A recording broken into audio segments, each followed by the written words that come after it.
Hello, I'm FPX Toycat, and good news, Title Update 9 is officially out now. That's right, it's April of 2013, and so you've probably seen this changelog letting you know about all of the brand new exciting features like sandstone stairs, or climbable vines, or even the ability for sheep to regrow their wool, which is very wacky that at some point that wasn't a feature. But yeah, obviously looking at this changelog, you realize how far Minecraft has come in the last 9 years. I mean, if you think about the updates we're excited for now, 1.19 is going to include several dozen new blocks. It's going to revamp several biomes and include a boss-style mob with a new enchantment and all sorts of different changes going on down there. Basically, Minecraft has come a far way, but that doesn't mean that now is better than the past objectively. It also means that the past was exciting in its own way, and at some point I was excited to play around with buttons and fire charges and unique planks for spruce and birch, so why don't I use that excitement but today? Why don't we play as if Title Update 9 was new, because at some point that was exciting? Why don't we relive some of that excitement and pretend we've just received all of those changes today? I mean, as you can see, my sheep are already regrowing their wool, and also as you can see, I do happen to have a ton of those blocks lying around because I happen to have chopped down a lot of trees from birch and spruce, so why don't we make some things with the new planks? Let's have some fun with it today, and let's play around with the TU9 changelog, but in 2022. And also, I figured, given that this house is incredibly old, the one that you're looking at, like, yeah, I built this many years ago and have slowly been revamping it, would it be fun if this house, which is very, very old looking, we revamped it using exclusively Title Update 9 blocks? I figured that would be fun, and so let's go ahead and let's do precisely that. I've been looking to work out how this works for a while anyway. I think just having random windows every few blocks is not the ideal way to go, so let's make sure we revamp the house. Let's have some fun on today's episodes of the Minecraft Xbox Update Adventures. We're technically playing on Windows 10 at this point, but we still use an Xbox controller, and yeah, so the first step needs to be, let's smelt up some Nether bricks, not some pink magenta. I don't recognize what this is. This is from some hacked future update. So instead what we do is we grab some netherrack, because as of this update, I'm very excited, in TU9, there's something crazy. You can take netherracks, right? You can take these otherwise useless red blocks that spawn in the nether, that is currently very useless. You can take them, and you can throw them in a furnace. Oh my god, why are all of my furnaces always filled? And you know what's going to happen? It's going to magically turn into something else. Again, this is mind-blowing stuff you're going to witness right here, but all of these netherracks are going to turn into, watch this, nether bricks. What's a nether brick? It's like a regular brick, but I don't know, in the nether or something. And if you get enough of these nether bricks, which, given that it takes 8 seconds to smelt a netherrack, and it takes 4 nether bricks to make a nether brick, it actually takes 32 seconds for every nether brick you want to smelt. So we'll be here a little while, but get this right, you take 4 of these, and now you get a brand new, look at this block. Isn't this block exciting? Look at the way it looks. It's like bricks, but they're purple. Do you understand this, internet? It's like bricks, but they're purple. The innovation we had in Minecraft at the time, truly unrivaled with what we had today. And so yeah, we're going to be using these nether bricks for something or other, maybe in the patio out here at the front. And while we wait for that smelting to happen, we're going to make some changes to the chest room. I've always felt like this room has lacked some natural light. Everyone loves the natural light, right? And so what we're going to do is we're going to add that in by taking out this weird purple shovel from some future hacked update, and what we're gonna do is we're gonna go ahead and we're gonna build a bigger light rather than having just a single light shining through here. What I'm gonna do is I'm gonna probably have to break this sign, but what we're gonna do is we're gonna make just a lovely big open light into this place, just to make this house seem more modern, because I love living in the side of a cave. Again, if I show you from the outside here, you can see that, like, yeah, actually it is very, very different in there than out here, right? But yeah, I love living in a cave, but let's do something a little better with that, shall we? And so step 1, make some birch planks. Whoa, look at that. They're not regular wooden planks. One of the, I could talk about things like this forever, but it's so weird to me that, like, at some point we didn't have different plank types in Minecraft. No matter what tree you chop down, you would just get planks from it, because of course, wood only makes into planks. And even when you look at Minecraft now, sure, if I take my birch wood and make it into button, I'll get an unauthentic button. You know, what is a birch button? I don't understand. So I'm gonna have to actually find some real wood. Oak wood is the only real wood in Minecraft, is what I'm saying. So we've got some oak buttons. Wait, sorry. We've got some... This is the most pointless use of an experience I'm ever gonna do.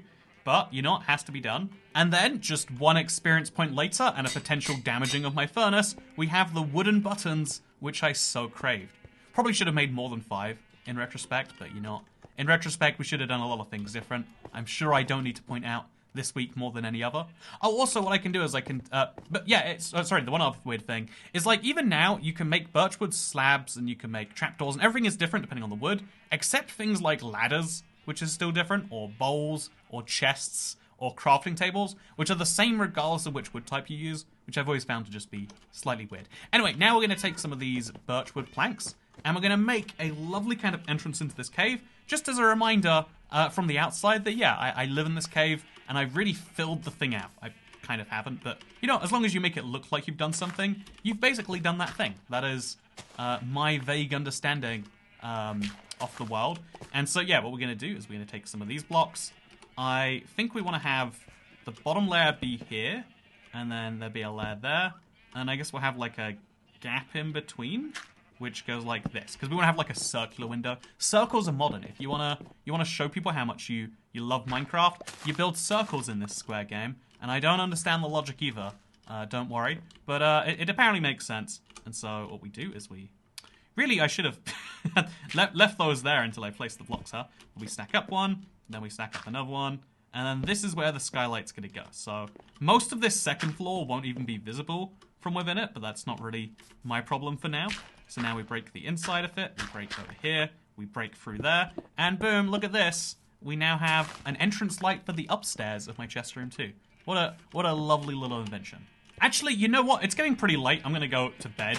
I want to use bed as the classic example to me of a feature which has always felt like it's new. The very first time I played Minecraft, I played without beds, and then the second time I played Minecraft, there was an update that added them. And I think there's always something special about your first update, right? Because when you first get into something, anything, it could be a new hobby, it can be a game, but you get into that hobby as it exists right now. Even, you know, getting into politics, right? Like, you get into something as that exists in the very present. And although that thing as it exists in the present is the culmination of lots of, you know, history and lots of changes and stuff like that, it's also missing all of the context that makes it, you know, work that way. Like, why are some people, you know, different way? Why are games like this? Because if you were designing a game from scratch, especially like Minecraft, and you had 10 years to design it, you would not have designed it the way that they did. I think one of my favorite like terms is this path dependency, which we just all naturally have in the world, where, yeah, over time, things get built not on, you know, like by scratch, by perfect design, but they get built on top of other things, which were built because they were on top of other things, and we just do this endlessly until we end up with something we recognize as the modern world. So now we need to fill all of this in with glass, and maybe even make the, you know, the sad decision to break away this piece of dirt, lose the sign. But yeah, we've got this lovely little wheel right here. As you can see, it's vaguely circular, and it kind of lines up with the chest rooms right here. And we're going to fill that with glass, and we're going to see what's going on there. I think I'm hoping the result will be good. Oh, I have a glass chest right here. See, it's really handy to work on your house, because the materials you're going to need are always right there in front of you. I don't know why the glass didn't stack. There we go. So now what we do is we fill this with glass, and as you can see, just like... Oh, I don't have enough glass, do I? You know what? Let's ignore that for now. But as you can see, right here, we now officially have a little glass window, or a very big glass window, that lets a lot more natural light into the space. We could then also take this second window over here and do something with that. Maybe make a square window to attach to it. Or maybe leave it how it is. I don't know what the real solution is there. But it looks pretty good, right? Looks pretty good. Okay, upon further inspection, it might need just a little bit of touching up, but we'll come right back to that after we enjoy another brand new feature from this update, because you know what? We already started smelting them earlier. I'm hoping they've made some progress. Here are my Nether bricks, and we've now got enough of them, a whole 100 and, yeah, exactly 100 actually, after this one smelts, or 99 if we leave it how it is. We've now got officially 100 of these bad boys lying around, and you know how many Nether bricks we can craft from that? That's right, 25. It's weird to think at any point this was how Nether bricks were done, right? I mean, obviously, you would always be better off just mining a Nether fortress, but if you only had one Nether fortress in your world, as you did in the 360 days, maybe that wasn't such a good idea. So yeah, I want to use these in the front somewhere, and I just don't really know where they would go. Like, we could make a little floor from them, but that'll look a bit out of place. It could be a pathway through the Enchanted Valley, or hear me out. One of the ugliest bits of my house, besides my new window that I've just made and totally will fix by the end of today, is this front that I made out of terracotta when terracotta was new. I think there's a certain charm to it, don't get me wrong. I think there's something about this that isn't terrible, but I also think, would it be better if we just hid it away to history? And the answer is yes. Yes, it would. And so one of my favorite things to do is, rather than destroying something and replacing it, just build the new thing right on top and see if anyone even notices. And so we're going to build a 2 thick wide doorway just to really reinforce the point that, yeah, you're going into a very, very chunky house right here. This is a... I can't believe all of that smelting. We spent the first 10 minutes of this video just smelting blocks, and we got enough to do this. Oh wait, sorry, I lied. Technically, we smelted this one as well. We got enough to do this. And I don't know that this is doing too much by itself. So we're going to go quickly into the supplies, grab a little bit more. I think that is probably a wise move. And then also we're going to grab some glass and finish off the front of this too. Because when in doubt, just pick up more projects until eventually you have too many projects that you can do, and you get overwhelmed and do none of them. That is the advice that you always get in life, and I want to make sure that I endorse that as being the absolute best thing you can do for yourself, especially right now. Anyway, so what we're going to do is we're going to... Oh, we actually can't access it from here. We're going to quickly break some of our own blocks so we can get out. We're going to fill in the last remaining parts of this, as you can see. Nice little improvement. We're going to fill in the little gaps too, because this is kind of ugly, right? Like, I think it's important to fix that up. And then also, as you all know, if you're a Minecraft builder, people love just placing buttons on things, because like, ooh, it's texture. And so we place our brand new wooden buttons. Also, actually, let's make this more visible there. We place our brand new wooden buttons on all the 4 sides of it. And now when you go down, which we'll do just like this, now when you hop down, you can see, oh yeah, look at that. It's something, right? It's definitely something. I was meant to grab some Nether bricks when I was there. Damn it, my mistake. So anyway, as you can see, lovely improvement we made. Would be great if we could make some more improvements too. And so let's go up. Let's trade in our glass. In fact, did I grab 2 stacks of glass for what I knew was going to be like 4 blocks that I needed? This is the weird world of overprescribing in Minecraft. Anyway, we're going to place those back, and then we're going to go to our Nether brick chest, because here are some Nether bricks I made myself earlier. Trust me, I definitely did. And we're going to go outside with these instead, and we'll finish up the exact same job. You notice how before we had this big thing right here? Now, what we have is a it's a big thing here. But the idea is, let's make this entrance out of Nether brick, because I always thought having terracotta felt a little bit out of time with the rest of this. Like, when you see the terracotta there, it makes it look like it's a much newer base than it actually is on the inside. Whereas I feel like when we've got this super old school Nether bricks into planks into whatever else, when you see all of these blocks together, I really should have made the decision not to do that.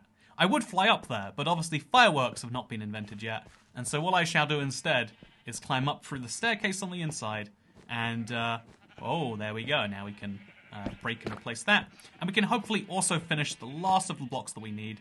I'm starting to think we might not be able to. Oh no, we're going to make it just about.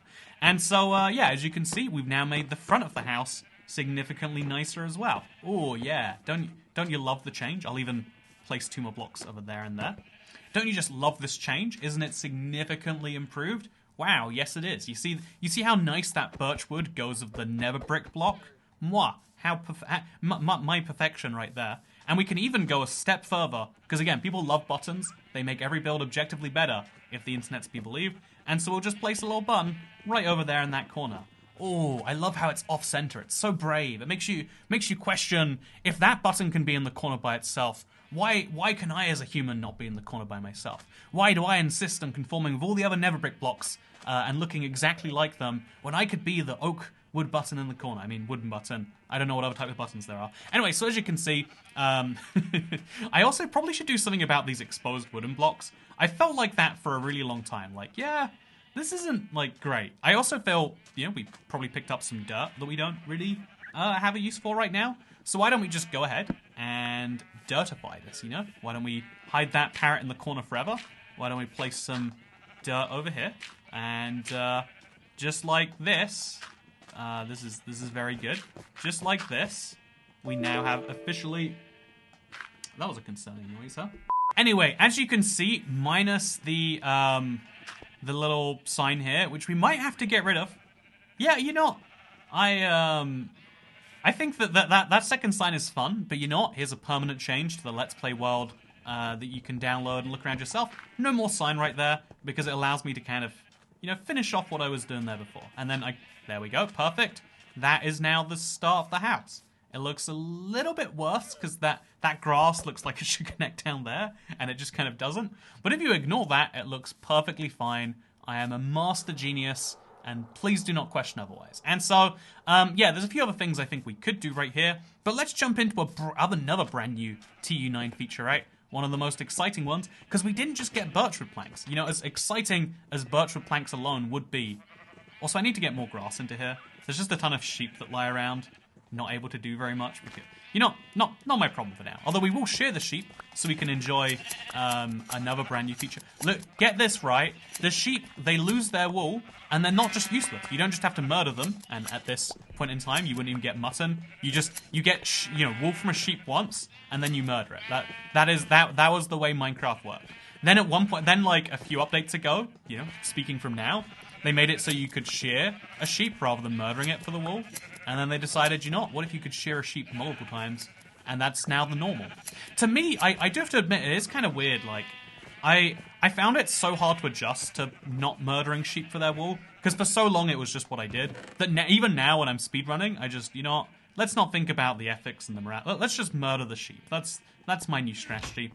And it works quite well for me. Just like something else that works quite well for me is this brand new block I've been hearing about. Because if you take spruce, and then spruce wood that is, and then you turn it into planks, you don't just get the regular planks like before, you get these things. I mean, I've got 2 of them. I was hoping I could have more. Do I have 2 spruce wood? Where did the rest of it? There it is. So you take some spruce logs, I think it might have been called spruce wood still at the time, and you turn it into, get this, spruce planks, and then spruce planks, even crazier. You go to a crafting table, and you could turn them into spruce wood stairs, or spruce wood slabs. This was the start of Minecraft's slab obsession, which I think is... Like, I do think a lot of builders love the slab obsession in Minecraft, like having more and more and more and more and more and more and more and more and more slabs, leading up to the present, where we had a full slabs and stairs update a couple of years ago. But for Bedrock, that is, it was part of Village and Pillage, if you're a Java player. See, look at me, given references for both versions. But yeah, I think that now, any block that doesn't have a slab, you've got a question like, but why not? It could do with a slab, right? Surely. And so, yeah, something I felt like could do a lot of benefit from is revamping this outside area. So, as you can see, there's a lot of cobblestone here. I don't know why I used cobblestone. I don't think it was very pretty at the time I placed it. It definitely hasn't aged very well. Oh, by the way, look, it's the new gravel texture. Wow, isn't that exciting? But, yeah, the cobblestone has not aged very well. The only thing that's aged worse is just using the cave and digging a little hole in it and using that for my elytra entrance. I think I need to make this clear that this is a man-made entrance, and the way you do that is you remove some blocks around the edges, and we replace them with some good old spruce wood. So we'll mine it using our diamond pickaxe, because that is the best quality of pickaxe that is available to us. As you all know, that is the peak of Minecraft evolution. And yeah, what we're going to do is we're going to make a lovely little circle here. But yeah, one of the things that has been on my mind a lot, I think it always is because, you know, like, I'm sure people have been stressed out by what's happened somewhere in the world in the last week. I'm sure I don't need to tell you or let you know about that. I'm sure that's a thing that's widely enough known out there. I always think it's weird that people do, like, share these sorts of things and go, just in case you haven't heard of it, from literally every other source that I heard about it from, here's this thing. Like, some people have this, like, need to be the alerter of this sort of stuff. And, you know, I think that's a perfectly fine, you know, thing that people like to do. You know, feeling like you're helping is a very important thing in a lot of people's distress signals, I guess? Distress signs. Like, people like to feel like they are doing a thing that is helpful for the group, you know, the humanity in this case. And, yeah, I want to talk about this because I think we often fall down into the trap. I think I want to... Yeah, I need to move... Okay, you know, I'm going to have to temporarily place some scaffolding below this one so I can move this sideways a little bit. So if I just go down a block, and then I can... You know, let's ignore this brand new block. Just I don't know what's happening here, guys. It's very confusing to me too. Then what we can do is we can break this one, and then we can start placing our slabs. Just a little bit better in this direction. So we place 2 now, then we place another 3, and then we place another set, and then we make a lovely little ending here. We'll obviously have to get some more of those. But, yeah, I think that something really... something that's become clear to me, like, after looking at the last week and seeing some, you know, things that I'm sure everyone's seen some things where they're like, oh my god, this is crazy.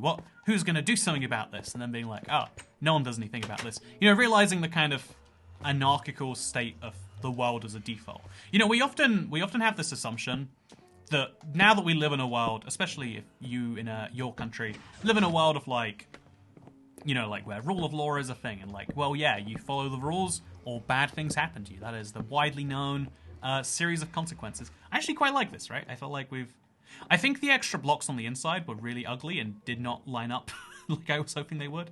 I think we need to add a few more of those. But otherwise, I feel like we've done a thing here. But yeah, I feel like everyone looks there and they're like, so what's going to be done? If people won't do something, I will. And people, the number of people, even, you know, let's be honest, Mojang players have been like publicly so stressed about this and even insulting people. I saw one that I felt was a little bit over the top, being like, well, yeah, how dare you post about anything that's not this big situation happening in this one area of the world right now? How dare you post about, you know, your drink going wrong? Where, you know, that's a minor complaint in comparison to this. And I've always found that sort of logic to be very fascinating. Like, because let's be honest, we've all been there in terms of, like, when something bad happens to you and you see the world isn't reacting, you are mad with the world sometimes. You're like, do you not see this thing that is going on? But I also think that this is why, as people, it's like extra important. By the way, we're gonna play around with the new buckets now. But I think it's look, we can craft a bucket and then we can craft another bucket, and they're gonna stack together. Isn't that crazy? But one of the interesting parts of the human response cycle is this like need to do things that I think sometimes you need to adjust for, especially when those things are so big. Like, realizing what your, you know, effective ability to deal with something is more important than ever when there's big, scary things happening in the world. And I know that sounds like a lot of craziness, and maybe you don't even care or believe or whatever else. But the reason I wanted to mention it as being extra important, so we're going to stack the buckets into 2, grab some lava. We'll ignore where we're grabbing it from to prevent cognitive dissonance for now. But, like, for example, if you see someone being murdered, you know what the correct thing to do is. You call the police. If you see someone having a heart attack, you probably know something like, yeah, compress their heart. Like, you do the rhythms to the beat of, like, staying alive, and then they stay alive. That's how it works. I'm pretty sure. I'm very worried. Yep, I knew this would happen. Every time we place more lava, the existing lava just starts to spread its fire way more. I don't understand why this happens. So what we're going to do is we're going to quickly craft some wooden buttons. This is my genius idea. I don't know if it's going to work. But we're just going to keep the lava away from the blocks that I don't want it near by placing some wood buttons there. As you can see, it is a flawless solution that is currently working 100% of the time. And will help me expand my lava empire right here. And so yeah, we're going to place some more lava now, I guess. Yeah, that seems like a good idea. Just keep slowly placing it, and see why is it spreading to there? I don't even know. So we'll place a wood button there. Wood buttons can't catch on fire. It really feels like they should be able to catch on fire, but they cannot catch on fire, and so it is our clever defense mechanism to keep us safe from the the very serious threat that is the wood. Should we play around with some climbing vines now? Because, you know what? I feel like the more I play around with this, the more I'm just going to start fires, and it's going to be very regrettable. Yeah, let's do that. Let's enjoy our lava. Let's throw that into here, perhaps, even. Oh, there's glass in here. That would have been handy earlier. Oh, that's fun. And let's go get some vines. Where would you even get vines from? I feel like I have a ton lying around somewhere. But, like, if you want vines from scratch, you go to a jungle. The jungles exist in TU9? I feel like they didn't. I feel like it'd be swamps only where you'd find the vines. What are you gonna do with swamp vines? You know, these are the real questions. Let's find a fun use for vines today, shall we? I do have some vines lying around right here. Should we put them in places that makes it nice and easy to climb somewhere? I actually think that's a really good idea, because right now, what I do is I have, like, from the back of my house, if I want to go to the top, I've got some ladders on this wall right here, and that's fine, that's fun, that's like, it's got some validity to it, don't get me wrong. Wouldn't it be cool if there was another way, though? Wouldn't it be cool if we just had, like, some vines come down, perhaps from straight up there? If we remove that block and place vines, we would be able to climb it all the way from there to here. So let's do that, actually.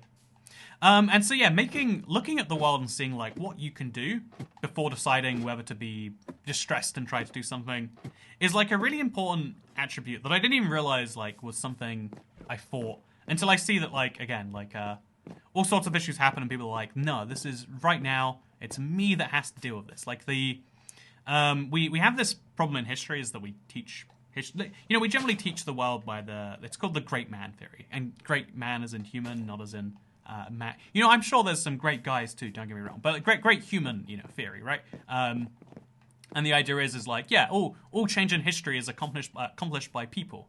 I mean, why was World War II won? It's the Prime Minister and the President and the, you know, Chancellor, or whatever. Not the Chancellor, he was probably on the other, he was on the bad side of that war, if I'm not mistaken. But, you know, why did civil rights happen? Martin Luther King. That's why there's so many Martin Luther King boulevards in America. There's so many. You know, honestly, I don't know how you keep track of your road names, but, you know, like, how did all the bad atrocities happen over in, you know, that one place? It's, you know, it's that Stalin guy, or that Putin guy, or maybe that weird man with the mustache from 1939. There's bad men that make bad things happen. We just have to watch vines grow. Is that my strategy here? It's not a very good strategy. What we'll do instead is we'll chop down some spruce trees.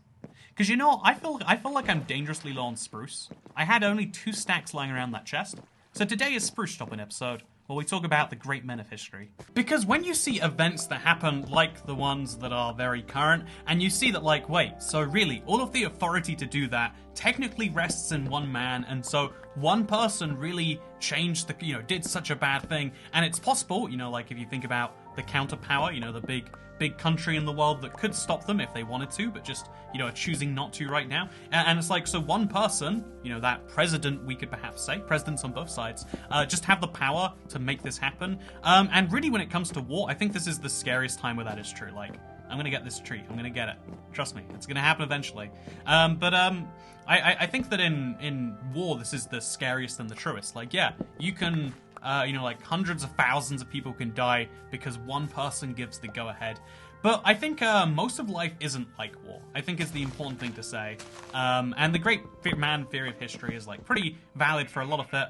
But I think it's also important that when you see an issue, you don't present the present through the same lens you see the history view. I mean, like, I don't know, like if you see there is a big thing in the world, turning to one person and being like, there is one person that can solve this, or if there's not, we need to make one person who solves this, is usually a bad idea. Having one person who is in charge of something so broad as you know, modern day solutions to things, I've always felt like is like a flawed principle. And the reason I say that, like, you know, when you look at a situation that's bad and you think, I need to do something, I think in general working out whether you can do something is a good idea. Or even just if you think that that's callous and you say, no, I don't care whether I can do something, I'm still going to feel upset and it's going to be the biggest thing on my mind, then it's like, okay, work out what you can do. What is your power in this situation? Well, you know, you have some form of directly elected representative maybe, or you have some form of direct, you know, like small influence in the thing, and you can use that to get that representative who works for the person who does have the power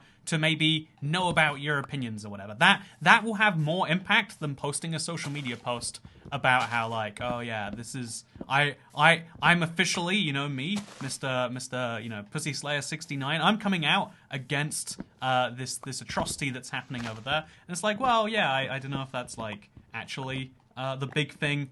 I don't think that, you know, like, bad men sit in their offices going, wait, is the Twitter isn't on board?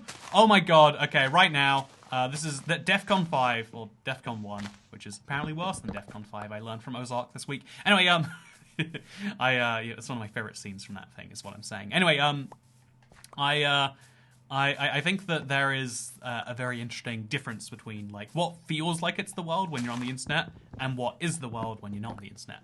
I think that in general the internet can warp lots of things, including places like this video. My opinions are just as warped and one person centric as anyone else's, which is why it's important we work out like collective views and collective opinions, etc. Where we can. By the way, I'm just trying to make like a nice clearing in the center here. I love just, again, big open areas in otherwise big foresty places. It's a good thing. We could build something here if we wanted to. Maybe out of all the spruce wood we're chopping down. I mean, I'm excited. We can make spruce stairs too. Get that, spruce stairs. But yeah, I think that one of the worrying like trends that repeats itself, and I think this is, again, to some extent, when it comes to war especially, humans need this on some level, and in any crisis we have like one person that we turn to and we go, they need to, you know, we think about it through the lens of them, in the same way that someone in like 16th century England would be like, oh, I don't like that Henry VIII is doing all these bad things. I wish there was someone else who was better than Henry VIII who was in charge, you know, who was king of the land.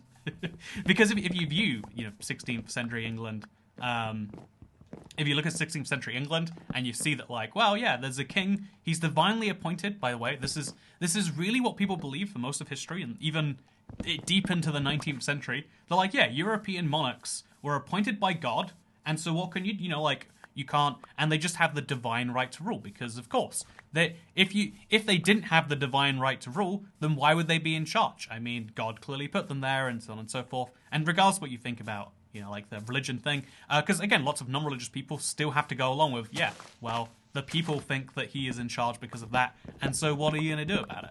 When, you know, rather than questioning like, ooh, I don't like Henry VIII's attitude towards the plague, I feel like he should have implemented some better social distancing reforms in time, rather than having the view of like, I wish we had a better king who, you know, like could do all these sorts of things. Instead, the actual opinion is like, well, first of all, I think that this thing is bad, but also I don't think that one person is the way to fix it. I think, in fact, one person being at the whim of all these things is maybe where a lot of the problems come from. And again, generally speaking, stuff like war can be down to temperament. Obviously, you need like a lot of people on board of it. You need a whole military full of people. But it seems as though, as you can see, it's very easy to set the wheels of motions on those things. One person could prevent things, perhaps we could say. Which is the funny side, the flip side of this, right? Like, when you give one person so much power to do good things, they can do bad things. But when you give one person so much power to do bad things, they also are the one person who can prevent those bad things. If you give someone a monopoly on the violence, right? Like, you give them the whole power and the only power to commit the bad things, point the men with the guns at you, then now they are, once they don't point the guns on you, now you've got the problem solved. Now, no longer do people have random guns pointed at them. And, yeah, this does sound like ramblings of a crazy person. But I guess what I wanted to say is, like, when it comes to sorts of issues that are happening in the world, because I think whenever something big and bad happens, people are, like, shaken up, especially on the internet. The internet is a particularly unwell place in some ways, right? Because you're surrounded by algorithms that are forcing you to look at things they know you engage with, and they know that horror engages us. They know we look at shock and pain, and it makes us want to see more. Because again, you can't turn your eyes away from a car crash that's happening in slow motion, even though you're looking at it and it's horrifying. And social media can't tell that distinction. And so given that it's like showing us this stuff all of the time and like it's a particularly bad place, I think it's important to say, yeah, the world seems like it's broken, especially through the lens of social media and through the people on social media. But also the world is going on in some ways, is one lesson that's important. Like, you know, not for some people, a very large group now, it's very sad. But also that, like, there are, you know, as far as is the whole world broken, no, there are particular issues, and you can make a difference on those issues if you know what you're doing. I think so many people forget about, you know, in terms of, like, I don't know, government structure in America, for example, right? Like, there is a local government that is going to affect your life way more than a state or a national one, but you're going to be focused way more on that one president dude who's in charge. You know, I would argue modern-day Americans are the same as a man in 16th century England being like, oh, well, you know, the president just does everything. That's just how it is. That's how it's always been, and I sure wish we had a better one that did better things, rather than being like, wait, why is there one guy who just, isn't that a bad system? Like, should you know, these people from this far away be ruled by one guy's arbitrariness? You know, if you didn't like previous guy or current guy or 2 guys ago. I don't care who you like or dislike. Like, doesn't the fact that someone who can be so liked or disliked be in charge, and that there are people who are disliked at all, kind of show the flaw in the system? You know, like, shouldn't that be a warning sign in itself? And then also I wanted to say that, like, there are all sorts of problems that you can make a difference on that you're probably not making a difference on because it doesn't feel as big. I think I've been surrounded by people before in my life who have a issue in blowing things out of proportion. I think this is a common human trait, but, like, you know, it's some people are worse than others at it. No, so you know what? No, there's one person I know who's the worst in the world at blowing things out of proportion. They blow them out of proportion so bad, it's insane. You would like it's world-ruiningly bad. It's it's literally worse than and then insert offensive events here, right? Like you get the joke. But I think that one of the core principles that I always want to bring up during stuff like this is, like, yeah, know what impact you can have on the big stuff. Try to make that impact if you can. It's usually not that big of something, but it's better than what you're doing by, you know, going on social media and just saying how, like, yeah, I am upset. You know, like, just sharing that you're upset is fine, and, like, if that's what you need to do, that's great. But if you're trying to make a difference, that's the thing. But then also know that, like, lots of other things you think are broken, you can make a difference on. Stuff like, I don't know, in your local area, if you just, you know, like, one of the classic examples that gives you a little bit of feel good is just, like, yeah, pick up some rubbish, just in your area, just, like, spend, like, half an hour doing that, and notice how it's a little bit nicer now. And it's like, oh, that's cool, that's nice, that's, like, I made my local environment so much better. Or if you don't want to, again, like, I feel like there's a certain stigma in going around and, like, caring about your community. So do it in the inside of your house where no one can judge you for caring like a nerd. And, you know, tidy up the area around you. It's a little bit nicer, isn't it? Now you're better equipped to do all stuff. Then go a layer up from, you know, cleaning your immediate environment, your bedroom, your living room, your apartment, whatever it is. And, like work on another small thing. And, like, building from the ground up is the much smarter way to build anything than what we're kind of, like, what we're almost tempted to do, which is build from the bottom down. The number of people I see who are like, here's the thing, I'm gonna be a 1 million subscriber YouTuber by the end of the year, and then they don't post a video for 3 months. And it's like, yeah, they got the idea, they're like, I want the subscribe, and then they were happy with it, and then was I not chopping trees for a bit there? Oh, that's good, I was. And then they don't go through the steps in between. I think there are lots of, I think whenever something bad is in the air, it's important to say that. I think, you know, if we talk about the disease stuff, right? I think so many people are like, there is one guy, one man, let's be honest, usually a guy, but, like, sometimes, you know, one human being who is in charge of whether or not this disease spreads, because as we all know, that's how the executive power functions in a modern democracy. Disease is under the burden of this one. Well, that's how it works. Trust me. I read on the internet all the time. But it's like, yeah, this one person has the ability to make things good or not.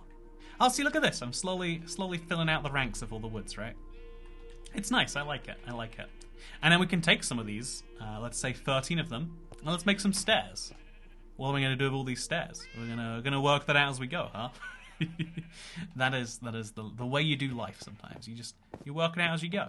But yeah, I think that having one person, believing one person is in charge of that stuff is also bad in and of itself. You know, in some level, it's because power rests where men believe that it rests. Again, men as in human. It's just a old-timey phrase. But also, I think that to some extent, should we put some stairs up here? Actually, you know, I like that. Right? Look at this. Look how modern I'm going with my house design now.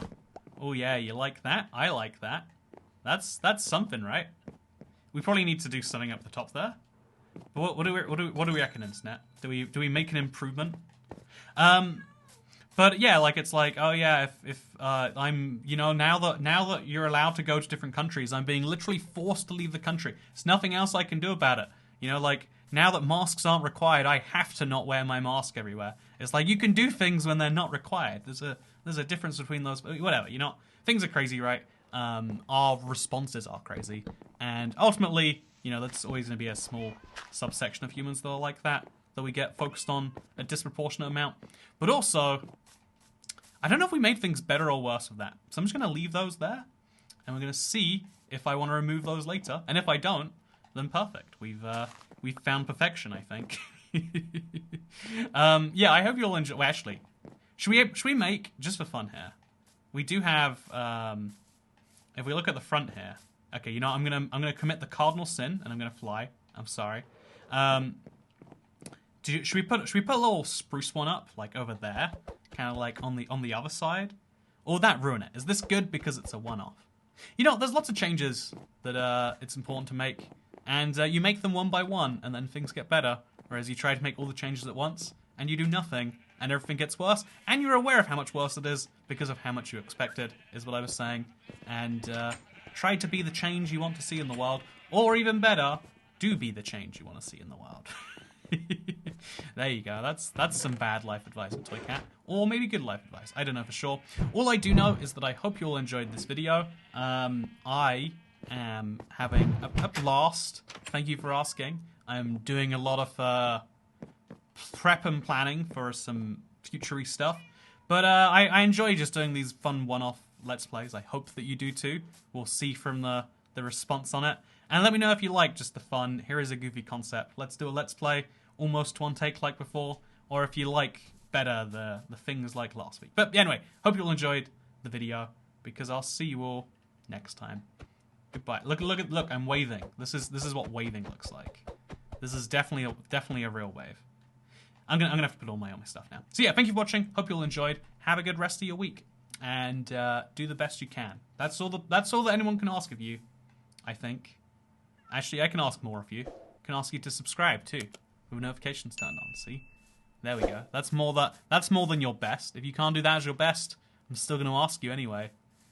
It's not gonna stop me. Okay, goodbye.